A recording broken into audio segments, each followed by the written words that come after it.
Imagine having a magical warehouse which will expand in space as you store more and more things into it. If you are running a grocery business, this magical warehouse will help you reach to millions and millions of customers. AWS offers exactly this in the name of AWS S3.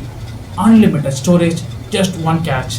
It cannot store groceries, rather it can store all of your digital data, images, videos, documents, MP4s and all of that. Unlimited.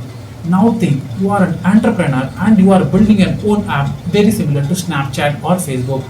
Now you are going to have tons and tons of images and videos your customers are uploading.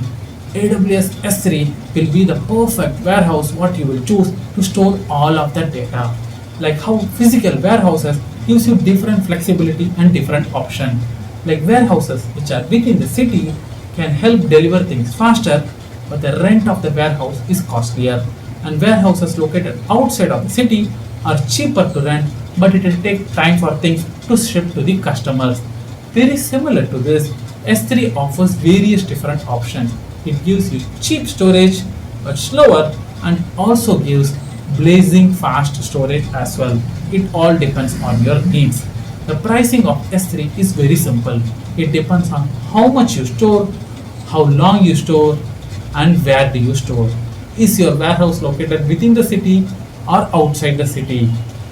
That's the basic of S3. It's basically simple storage service. As a business owner, as an entrepreneur, it will allow you to just focus on your business and not worrying about storage. You just store and pay for how much ever you use. Subscribe to our channel if you have not already done to learn about many more AWS services all under 5 minutes.